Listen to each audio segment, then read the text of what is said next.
At the point of generating revenue in the first instance is that there should be evidence of what the revenue is used for. And you think there isn't enough evidence. Why is it? Does water run in your house? Part of the government. I might argue that the first flyover bridge in Enugu came in through this administration. Who cares about flyovers? How does a flyover in Ababa affect the general population of Enugu? How? Every policy of government has to be primarily to affect the lives of the citizens of the state. And so much more important than the flyover is water, running water. Is making sure that families earn a good enough money. Yagazie, if I were the leader of the state, I can generate enough money to the point where I can make the minimum wage in Enugu. This is not a political statement. You know me. I can generate enough funds for this state to the play point where I can afford to make minimum wage 250,000. That's what Nigerians should be earning. In the present day economy, Nigerians should not earn less than 250,000 as minimum wage. Because look at the cost of transportation, look at the cost of housing, look at the cost of feeding. You shouldn't pay anybody. Generate that without putting burden on the people, like you said. That's what I said. That's what I said. Hub. Now, for example, look at the market right now. It's simple. This is simple equation that our leaders either don't know about or they just don't care. Now, how is Nigeria losing money? Nigeria is losing money because we're a consumerist country, right? We import majority of what we consume from outside, and that drains our economy, right? If we can check that, what it will do is that it will ensure that our money stays and circulates within the economy. What that simply means is that we must proliferate industries, and when I talk about scaling industries, it's a revival of industries. We must set up policies and create environment to attract local and foreign investors so we can have a matchup of foreign direct investment and local investment. So that means the banks have to sit up and structure in such a way that they can provide businesses that are viable loans to be able to set up.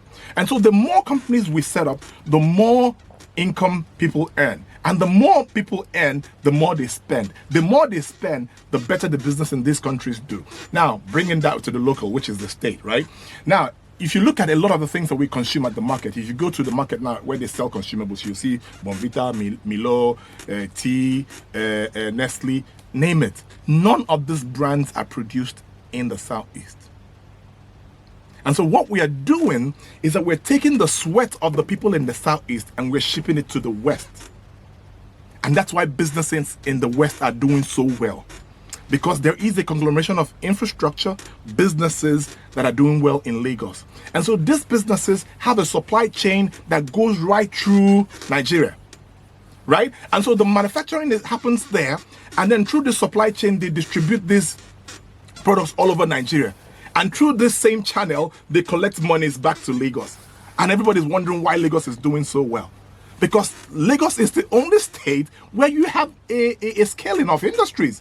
And so if I were the leader of Enugu State, what will I do? Okay, my people drink tea, right? My people consume chocolate drinks. My people eat cornflakes on all different kinds of flakes, right? So what do I do to ensure that we don't continue to send our monies out of the state? It's simply to begin to set up industries that manufacture these things that my citizens consume, right? And so if I get my IGR, for example, how billions they give me every year, so I will determine that every month I will take a large chunk of the IGR and set up, say, a conflict factory.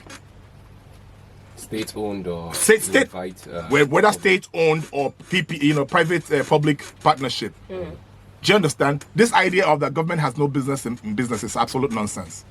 It is absolute nonsense. Because governments around the world make investments. Do you understand? Governments in the world, there are countries I can tell you right now that take their foreign reserves and loan it to other countries that need it on a high interest and generate money. So this idea of that government has no business in business is absolute nonsense. Government has every business in business. All you can say is that government has to employ competent private sector people to come and run these businesses. It's owned by, let's say government owns the majority share of these companies they set up, but they get private sector people who understand the economics, who understand how to run businesses, to run these businesses. Where there's a problem is when you take a government official to go and run a government company, when he has no experience in business, he will destroy the business. So government can actually set up businesses.